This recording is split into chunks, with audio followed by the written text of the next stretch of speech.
everyone to our webinar today entitled Transportation's Critical Role in the COVID-19 Vaccine Rollout. My name is Abigail Cochran, and I'll turn it over now to Dr. Noreen McDonald for additional introductions. Great, thanks, Abby.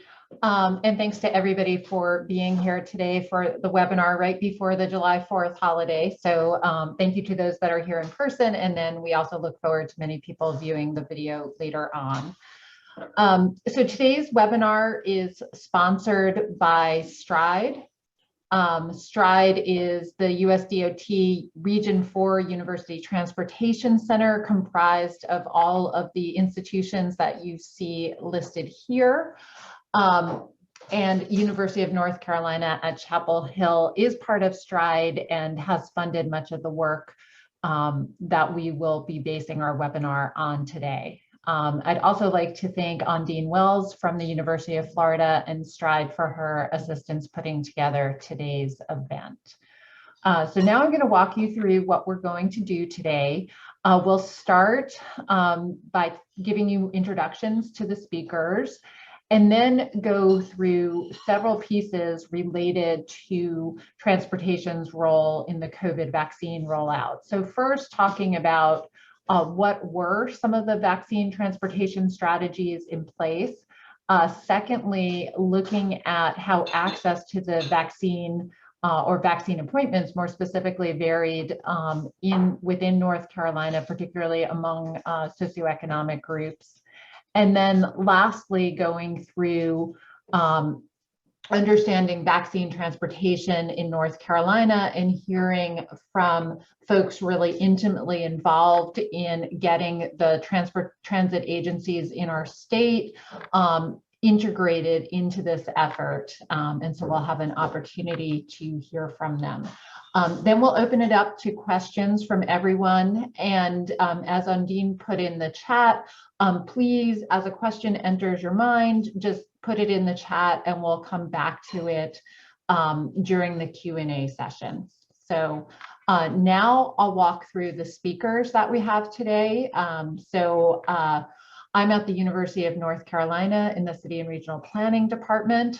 Abby Cochran is a postdoctoral fellow at Carolina.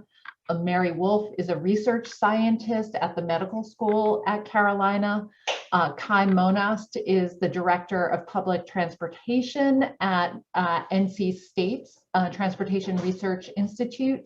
And Ryan Brumfield is the director of integrated mobility division at the North Carolina Department of Transportation. So now I'll turn it over to Mary for the first part, which is the survey of the vaccine transportation strategies. Thanks, Noreen, and thanks everyone for being here today. As Noreen said, I'm going to talk about some work that we recently completed about surveying nationally the vaccine transportation strategies that we've been observing since last spring. This work is soon going to be available on CTAA's website, the Community Transportation Association of America. So stay tuned. You'll see a landing page on the CTAA website that directs you to a whole resource page related to COVID-19 resources as it relates to transportation. So check out that website if you would like to read the full paper after we leave today. Go ahead, Abby. Thanks. So as I said, last spring, some of my co-authors and I, two of which are here today, Abby and Noreen, are co-authors on this work. We were noticing lots of different strategies rolling out nationally to get people to the vaccine and to bring the vaccine to communities. So earlier this year, we decided to look retrospectively, but also at current situations in different communities across the country to see what these different strategies were and to see if we could make sense of them and sort of categorize some of the strategies we were seeing to make it useful and possibly disseminate this work to share with communities who could adapt some of these strategies on their own. Next slide. So a little bit of background before we jump into our findings. We know that about 6 million people every year in the US delay medical care because of a lack of transportation. And this barrier disproportionately affects people of color, people with lower incomes, as well as people who report a lower health status. We did this study last year, and it's published in the American Journal of Public Health if you'd like to read more on that work. But in our current pandemic, we also know that many populations who are disproportionately affected by COVID-19 also experience transportation barriers at higher rates. This includes older adults and people with disabilities. It includes people who lack access to a private vehicle or perhaps lack access to reliable transit, as well as people living in rural areas. Next slide. So last spring specifically, we began to see lots of efforts nationally and lots of discussions surrounding transportation to vaccines when they would become available, right? We were still looking forward to when vaccine rollout would happen. So in March of last year, we know that the CARES Act provided $25 billion to support public transportation agencies across the country.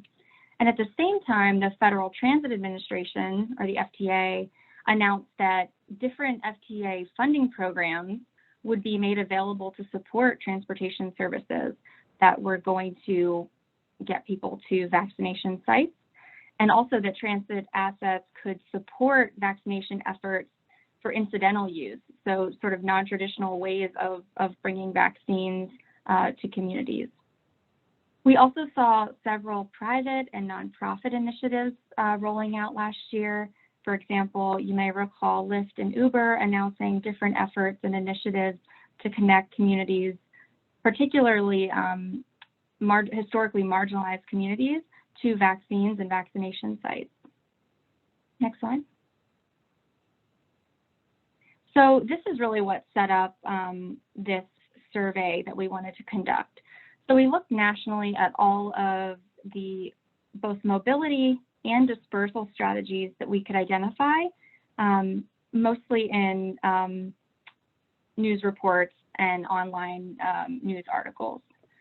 And we categorized these strategies in two bins: mobility strategies, or those strategies that take people to the vaccine or vaccination site, and then dispersal strategies, those strategies that bring the vaccine to people and to the communities that people live in.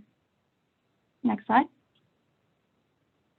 So in the first bin, in the mobility strategies, we saw several that were really oriented to transit. So these transit-based solutions for getting individuals to the vaccine. Many of them were your classic first mile, last mile solutions that were really about filling in the gaps in access to vaccine sites.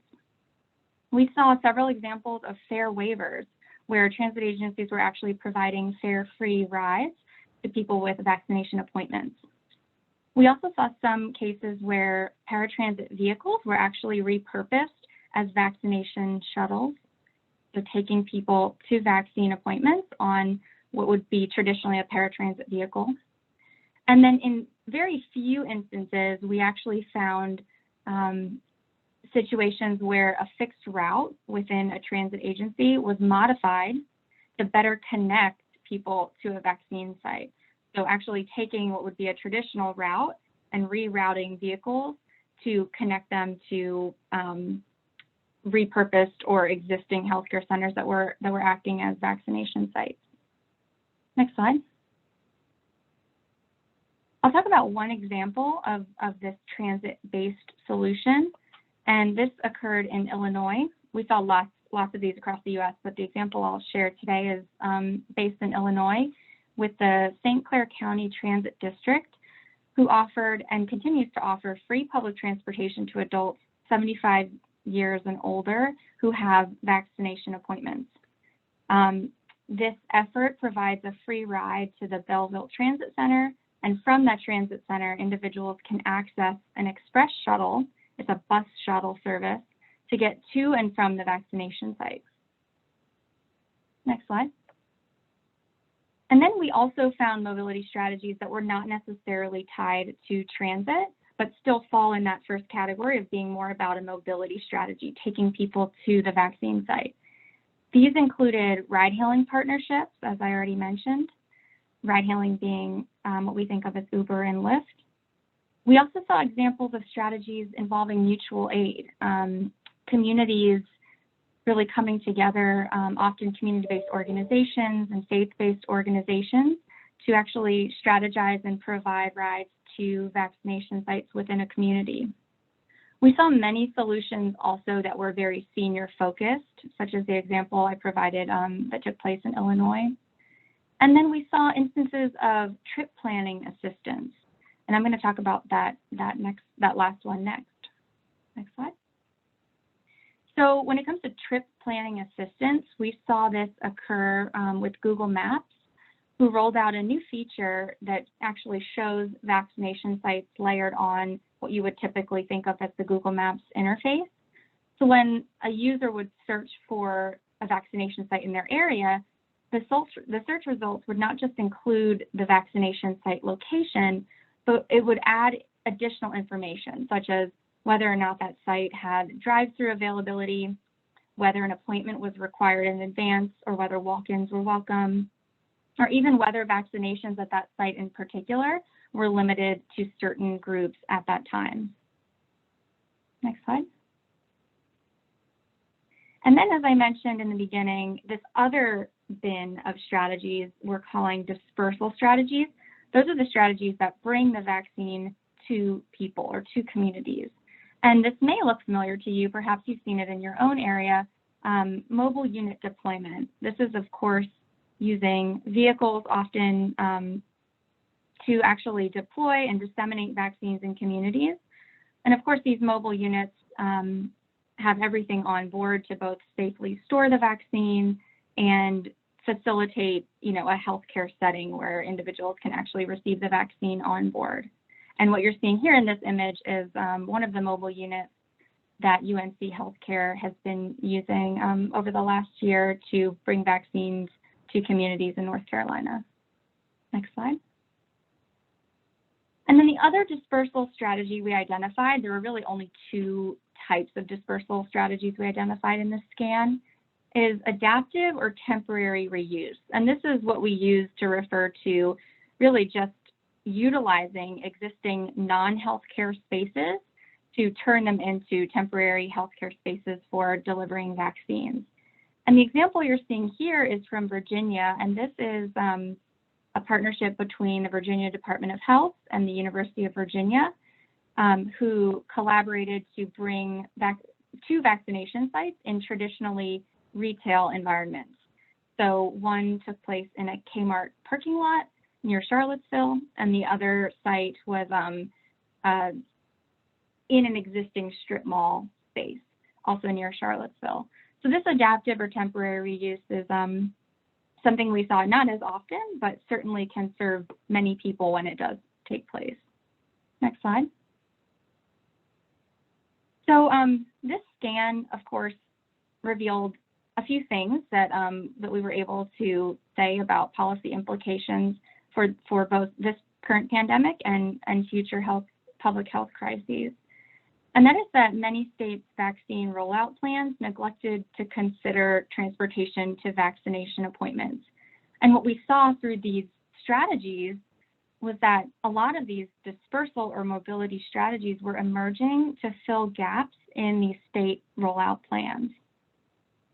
We also note that some of the strategies we saw in this scan could be adapted for consideration in future health policy and infrastructure planning. And it really begs the question, what strategies are we seeing now in communities that can actually be adapted for more long-term solutions, perhaps, to these transportation barriers to healthcare more traditionally? And then finally, from a big picture perspective, of course, greater coordination between transportation policy and health policy would really be the gold standard and the ultimate goal to set us up and set communities up for greater success in responding to future public health crises that we may face. And that's all from me. I'm now going to pass it to Dr. Abigail Cochran, who you heard from earlier, and she's going to talk about the next portion of the presentation. Thank you. Thank you, Mary. And thank you for the introduction, Noreen. Again, my name is Abby Cochran. I'm a postdoctoral research associate in the Department of City and Regional Planning at UNC Chapel Hill. Keeping in mind what we now know about vaccine transportation, I'm actually going to divert us for a moment to share findings from some additional research we did at UNC, examining geographic proximity-based access to vaccines in different hypothetical distribution scenarios, one centralized and one more dispersed. And these, again, were hypothetical, but were obviously based on how we saw the distribution of vaccines playing out in many states across the country, including in North Carolina, where at first they were limited to healthcare facilities that may, like hospitals, that may have the specialized infrastructure to support or to store certain vaccines, say in ultra cold freezers, and then eventually were moved out based on not only the vaccine technology, but other technologies to store and administer vaccines to other potential vaccination sites like community health centers or even repurposed Kmart parking lots. So while transportation to vaccines is a big part of the picture, transportation comes into this picture insofar as people live closer to or farther from potential vaccination sites. There's evidence indicating proximity to vaccine sites is an important determinant to vaccine uptake for a number of reasons.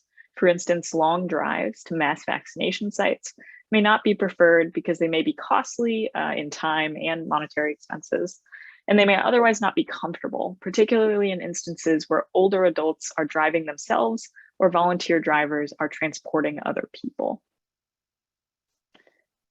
So we tested proximity-based access to potential vaccination sites for different demographic groups in North Carolina, operating under the motivating assumption that living near vaccination sites can reduce transportation barriers to getting the COVID-19 vaccine by lowering the travel time and money costs associated with getting to and from vaccination appointments. Specifically, we analyzed how geographic proximity to the vaccine varied across demographic groups when vaccines were assumed to be distributed in our centralized scenario only at hospitals, which again boast specialized infrastructure and resources to administer vaccines, as well as in a dispersed scenario in which the vaccine might be distributed at medical sites such as community health centers and rural health clinics, as well as pharmacies in addition to hospitals. Pharmacies here included large retail chains like Walgreens and CVS, as well as local drugstores.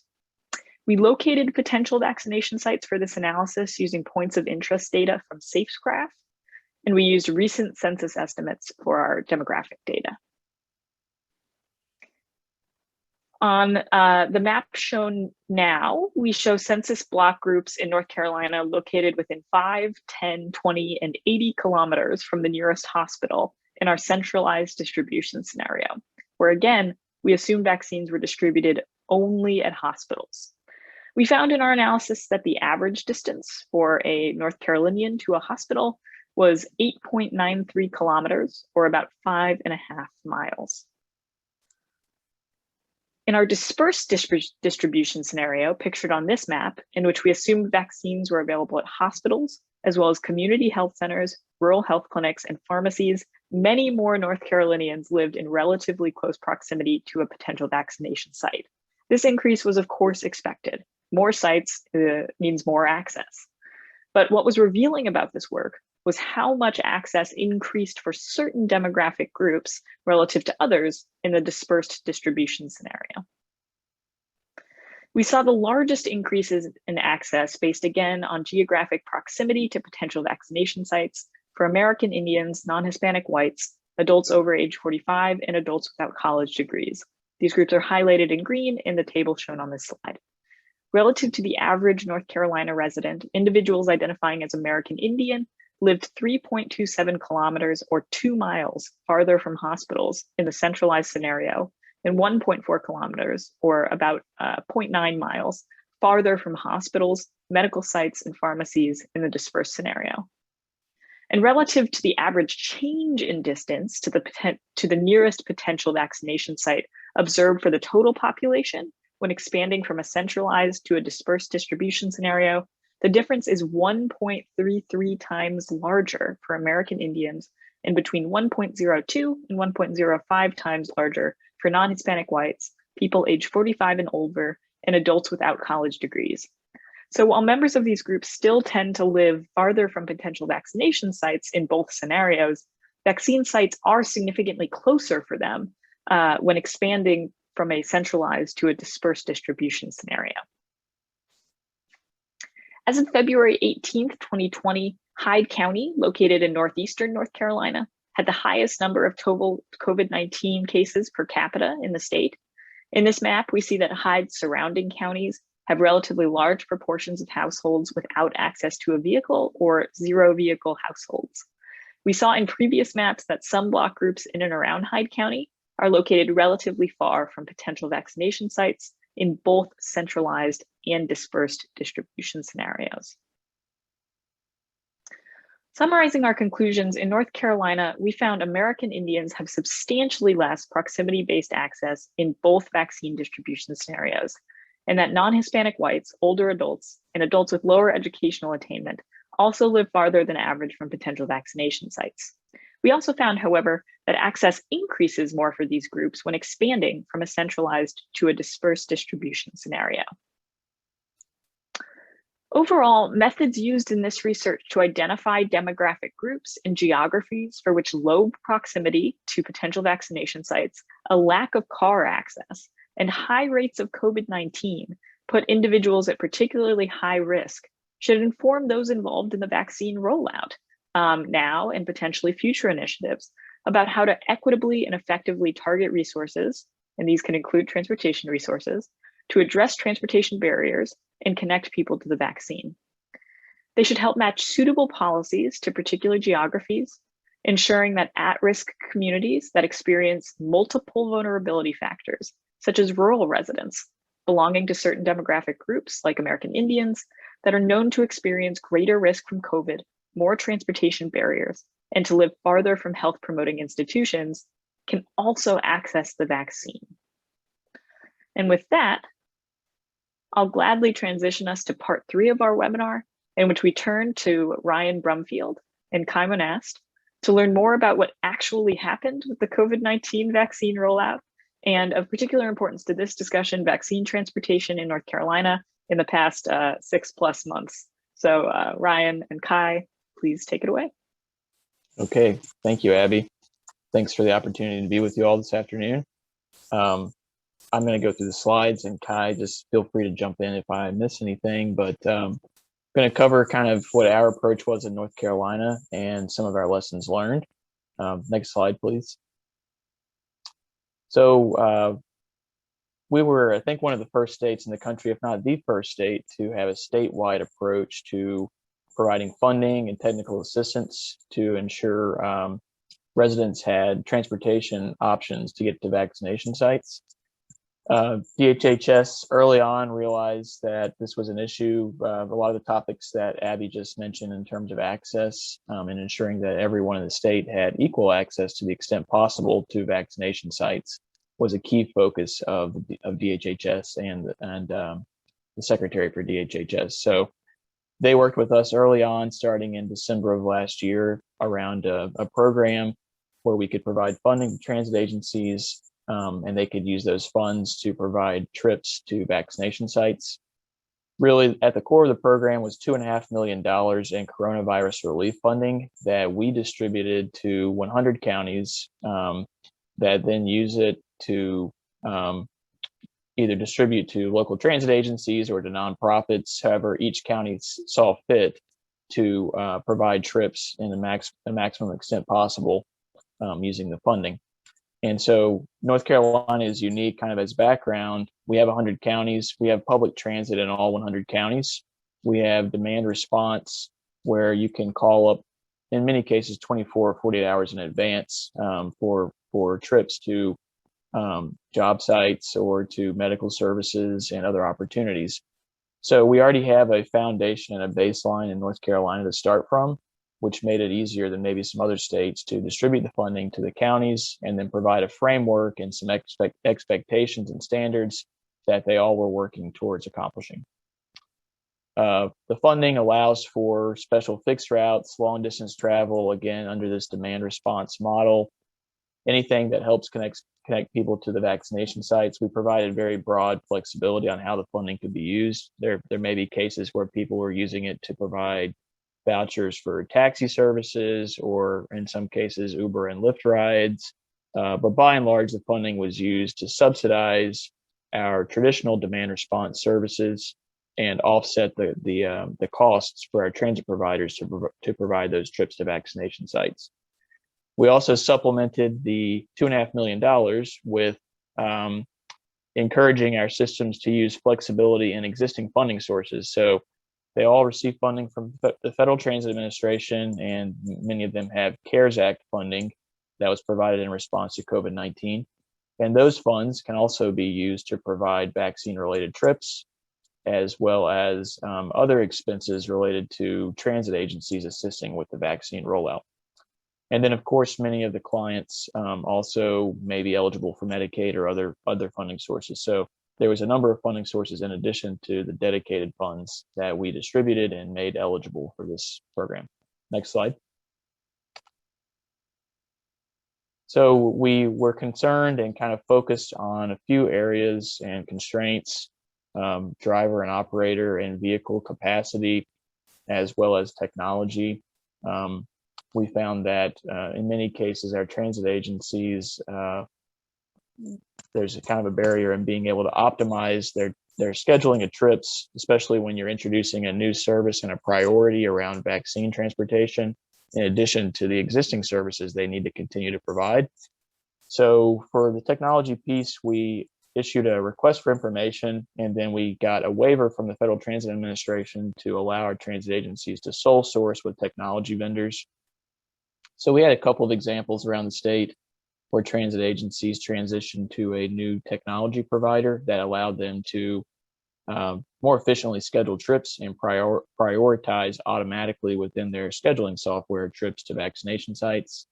One specific example is in Wilson, North Carolina. They actually had a service prior to COVID-19 called microtransit, which is similar to Uber or Lyft, but for public transit, where you can schedule the trip on your smartphone and pay for the service, and then the ride is there within 15 to 30 minutes to pick you up for your trip.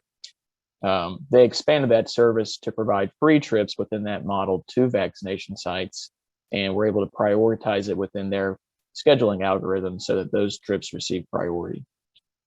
So technology was a big focus, and I think is a point to keep in mind for future disruptions like COVID-19, that if we have a foundation of strong technology in public transit, we are more flexible to adapt to disruptions and more resilient to changes that come our way. Next slide. So briefly want to touch on the data. This is as of June 11th. We do have some updates, but as you might expect, the demand for vaccines and thus the demand for transportation to vaccines has reduced considerably in the last few weeks. But as of June 11th, 83 transit agencies had reported data to us, and those agencies covered 96 counties, provided over 22,000 special trips to and from vaccine sites, traveling over 133,000 miles. We estimate that over 10,000 individuals were served and potentially able to get the vaccine because of this service that maybe otherwise would not have gotten the vaccine, or it would have been a greater barrier for them to get the vaccine. Next slide, please. You can see in graphical format here how the trips kind of surged throughout the last several months. And if you go to the next slide, please. This graph is shown in comparison to the weekly vaccinations delivered in North Carolina. So you can see very similar trends with the surge in basically the March and early April timeframe. That was the surge for both the vaccines and also the surge in trips to vaccination sites. And in the peak week, I guess, would have been in early March for transportation at least. Over 2,000 trips were provided in that week. So there's a brief overview. Kai, do you want to add anything? Anything I may have missed? Just want to add that it was very important that we get the program up and running before this surge happened. And so we were able to do it by moving quickly. Yep. I think you have one more map, one more slide. Oh, that's right. The map is very important. I forgot about that. So this map, which Kai and his team update for us frequently, shows the location of those trips. And again, this is data reported to us. We do some of the counties, you can see there's no trips. That doesn't mean they haven't provided them. That just means they have not reported data to us yet. But as you can see, it's, as you might expect, there's more trips in some of the urban areas, but there are, every county pretty much, with a couple of exceptions, have provided trips to vaccination sites.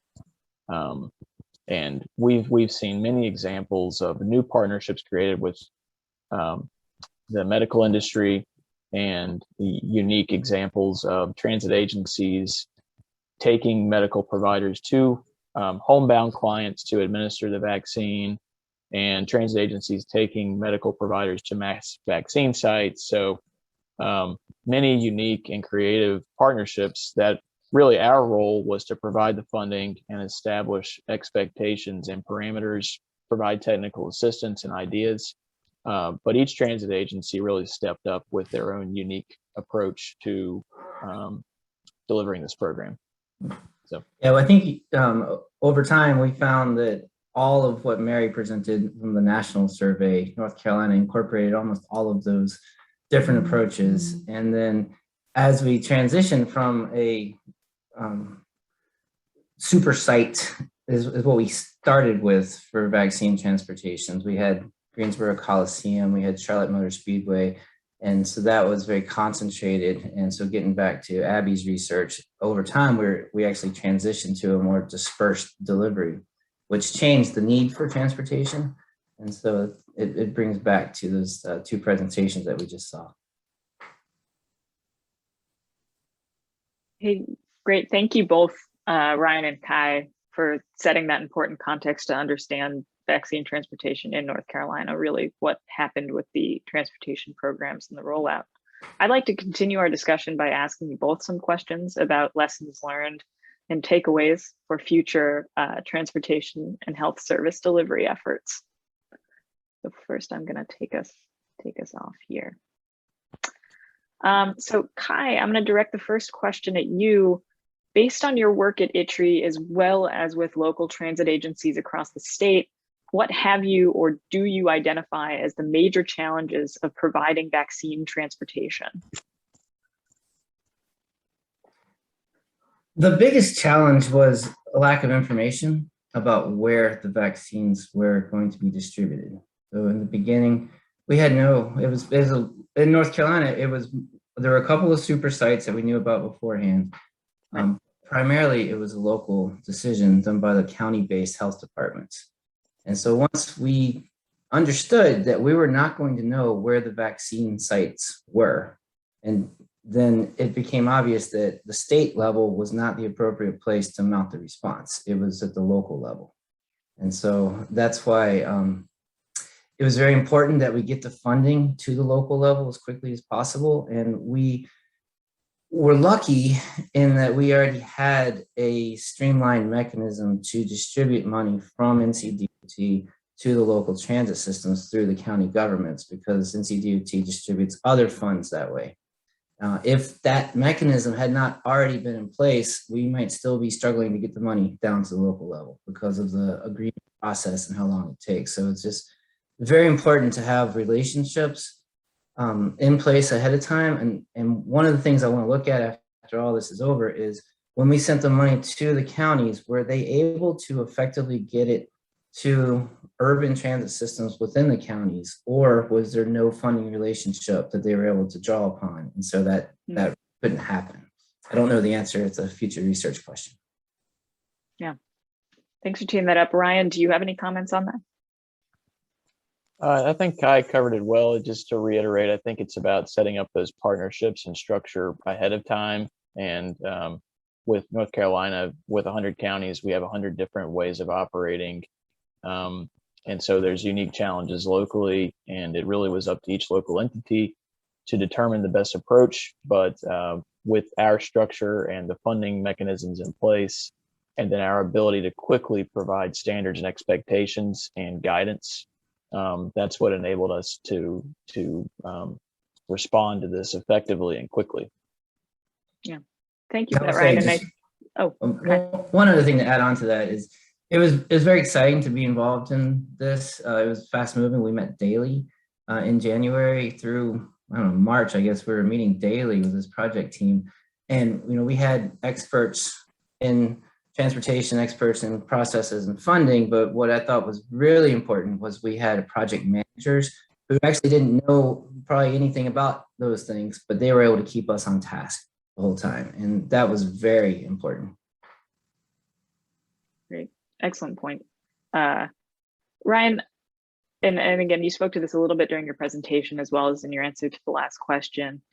What kind of opportunities do you see arising from some of the 100 counties, these different vaccine transportation experiments? And you can also talk about some of the opportunities arising, of course, from some of these centralized or institutionalized processes that, as you said, enabled kind of the quick pivot or the quick implementation of some of these new types of transportation.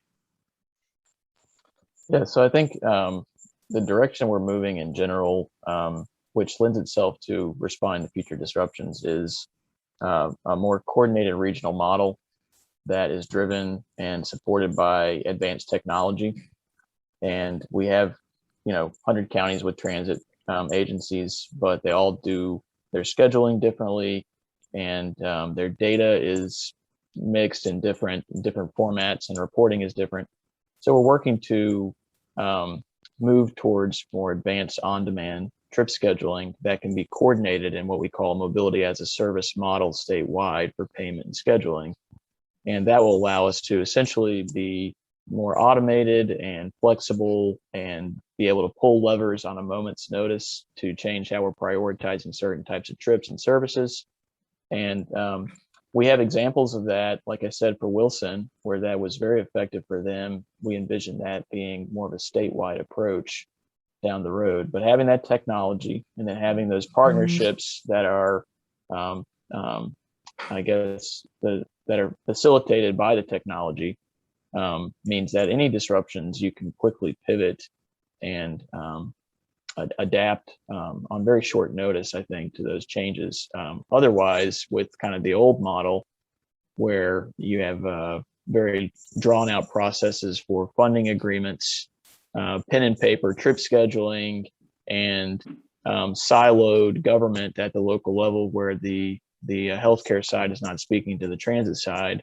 You have to basically start that from scratch at the onset of the disruption, and those relationships and processes take months and sometimes years to form. So we're trying to create that structure with technology that can make it so that we can move quickly with any disruption versus having to develop everything from scratch. Yeah, thank you for that answer, Ryan. And Kai, I wonder if you all at ITRE, or Ryan, you can speak to this as well.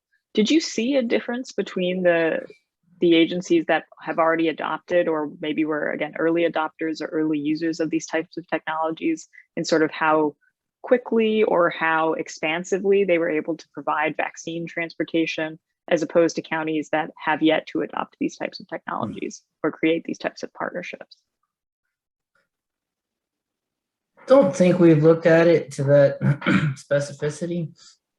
What we did see is that the transit systems that had close relationships with their Division of Social Services, which is the county-based health departments, and the county-based health departments, they're the ones who seem to hit the ground running and move faster. So we had Elizabeth City has, in the far northeastern part of the state, they're actually embedded in a regional health department, their transit system is, and they were providing services well before anyone else. Just because they were in the room, they were getting the action reports in the emergency situation. So they knew where the vaccines were going to be, and they were able to work closely by combining those two. So it was a very interesting model. I think what we're going to find is that maybe a county-based transit system would have easier access to the county-based health departments and more incentive to have worked together from the beginning than some of the other transit systems, which may be nonprofits or authorities. They might have harder time accessing the information or in the partnerships. Yeah. Thanks for that. And thanks too for, again, teeing up kind of this idea of, so these collaborations and partnerships were obviously very important in getting these initiatives rolling and thinking about the future of transportation in the state. And so we have kind of these partnerships, or the way I think about them is these like transportation partnerships, in which you see, you know, public transit agencies partnering with private providers like a ride hailing or a transportation network company. But then you also have these government partnerships between departments of transportation and health service agencies, departments of health and human services. So I sort of want to, I guess, ask you to a little bit more to elaborate on what you see as the sort of importance of establishing both those types of partnerships, as well as partnerships bridging those two things, partnerships between health service agencies, as well as health service providers and transportation agencies and transportation providers in future health service delivery efforts. What have you seen as sort of the challenges and opportunities in forging those relationships?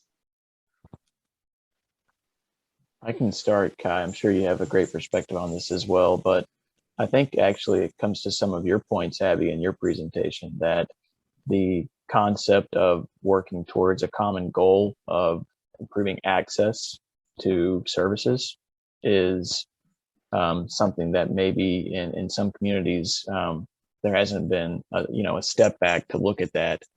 But essentially, if the community, the services being provided in the community are able to align their goals and realize that they're working together to achieve a common goal, that's a starting point. And I think we at the state level can help facilitate that realization and provide the framework to help the local level work towards that. But then, at the end of the day, it often comes down to capacity and being able to spend the time required to develop those and cultivate those relationships and put actions in place to make those ideas stick.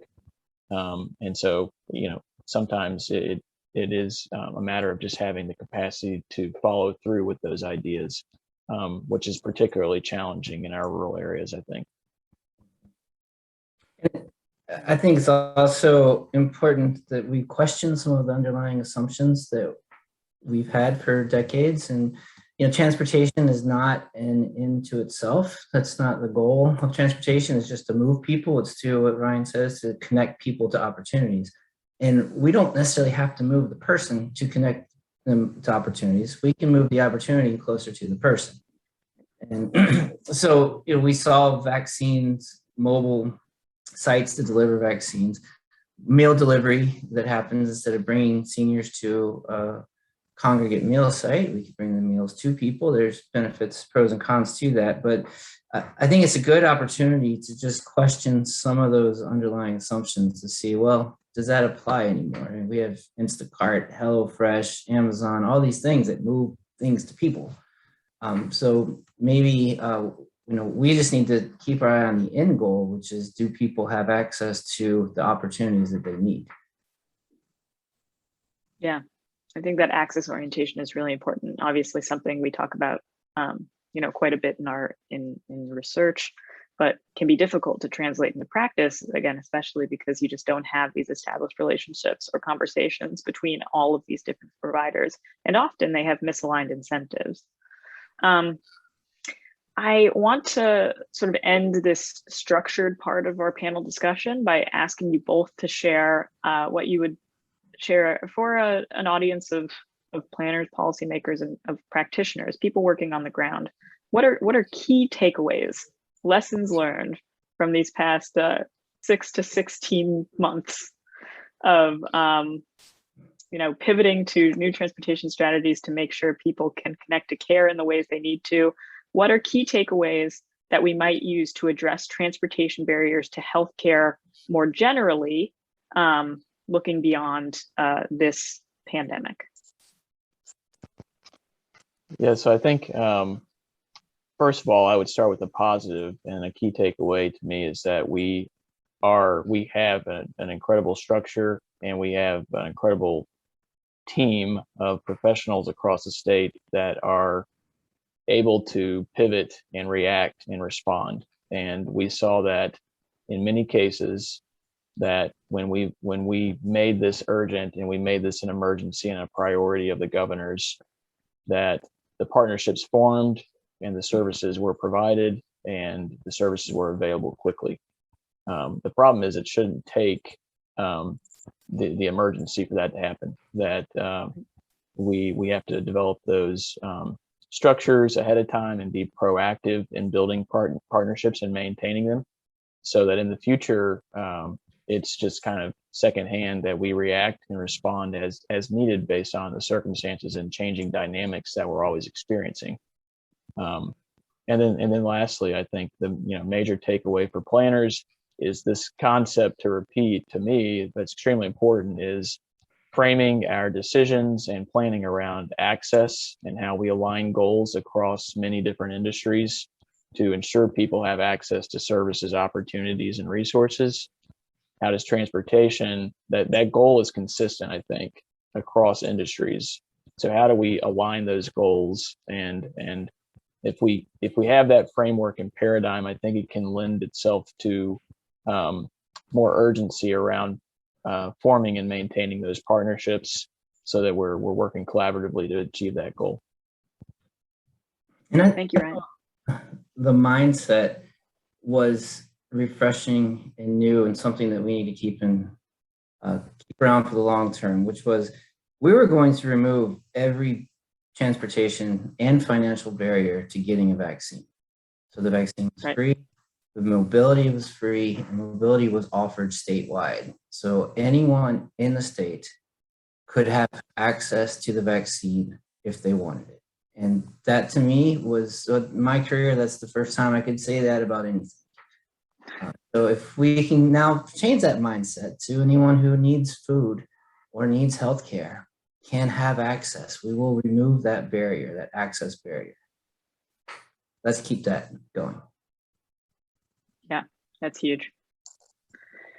All right, thank you, Kai and Ryan. I'm going to return for a moment to our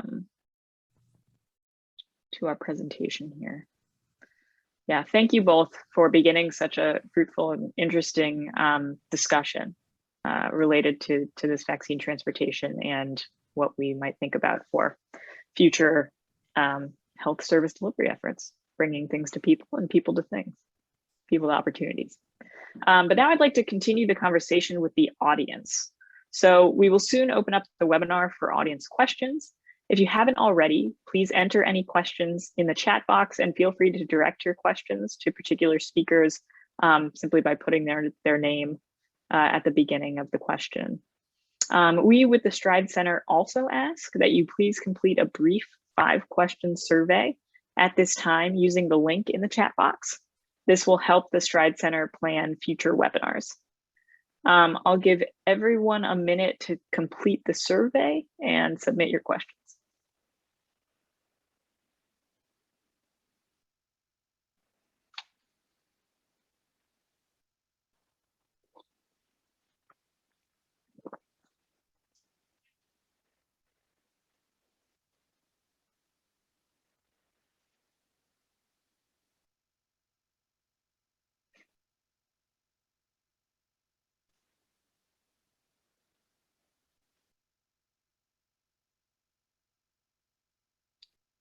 So while you're typing in those questions, I'll also take the opportunity here to let you know about some upcoming Stride webinars.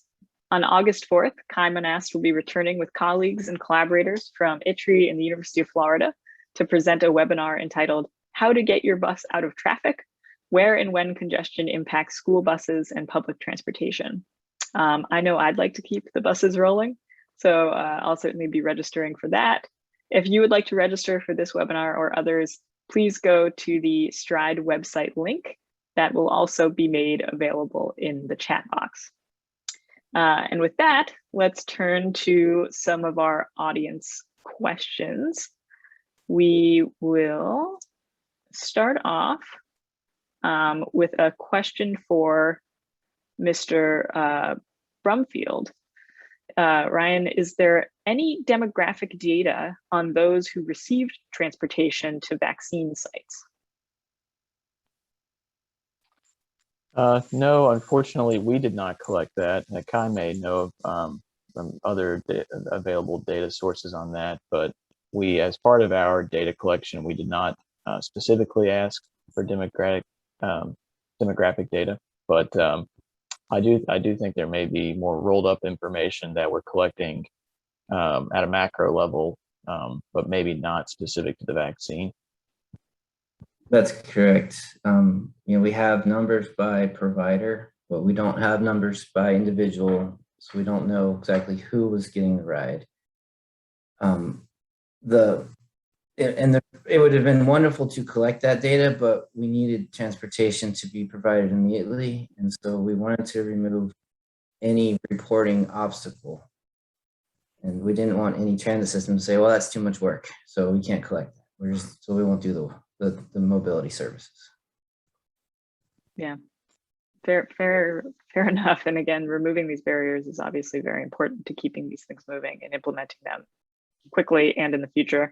I will say that at UNC, we have a research initiative in the works that will be looking at sort of the demographic breakdown, not of people who necessarily took some of these designated vaccine trips, but demographics based on where and when people went to get the first dose or the single dose of their vaccinations. So we should have some sort of complementary information to that collected about vaccine trips over the course of the pandemic to add within the next year or so. So stay tuned with this space. Okay, another question. Are there policy changes that the speakers recommend for applying these lessons learned? Mary, maybe we'll start with you. Thanks, Abby. And it's a great question. And I think I've thought a lot about this as I've shifted recently from, a planning department to now being in the School of Medicine, specifically at the Center for Health Equity Research. And a lot of the policy questions and desired solutions are the same. So I think before answering your question directly, I think the context of the question is that, and Kai alluded to this, or no, actually I think Ryan alluded to this earlier, that there's a common goal, and sometimes seeing and identifying the common goal is key. So the policy solutions are twofold, threefold in terms of, I think, what they can deliver. More practically speaking, I think one of the examples I shared where we identified transit agencies that were actually modifying their fixed routes to connect with and serve healthcare facilities. I think there's a very clear policy takeaway there, which is that, what are we seeing what disconnects are we seeing currently in the way that transit is serving or not serving healthcare facilities, and can we adapt those short-term solutions in the long term? So can we actually assess whether and how well transit is connecting individuals to healthcare facilities, and specifically what healthcare facilities? There's lots of different kinds, and I think one example that comes to mind is dialysis centers. You see them all over, often in very auto-dominant contexts. And so I think we can look at different types of healthcare facilities and try to understand how well, if at all, transit is serving those facilities. And as I said, some of those things are sort of being revealed in the current context as we try to get people to healthcare facilities for a specific reason, for vaccines specifically. Yeah, thank you, Mary. Does anyone else have comments on policy changes that you've been thinking a lot about, or strategies that you'd like to see carrying beyond, again, our sort of experimental period of, to put it, I think, kindly, maybe the, sort of flying by the seat of your pants period? in terms of providing vaccine transportation? I think the performance measures and funding formulas, will not account for all of the great solutions that we've identified on this webinar. And so if that's not the case, then we need to rethink our performance measures and funding formulas. And what specifically, what I mean is, we count trips, miles, hours, but we don't count needs served. And if we can find a way somehow to count needs served, that's the better performance measure. Yeah, Kai actually said pretty much exactly what I was going to say, that we need to shift policy to be more outcome based and performance based, and we need to think strategically about what those performance metrics are. And it's not throughput, it's access and outcomes, and those types of things. So yeah, that's really helpful. Okay, well, I think actually, unless there are any additional comments, we haven't received any more questions at this time, and I know we're nearing our closing time at 1 p.m.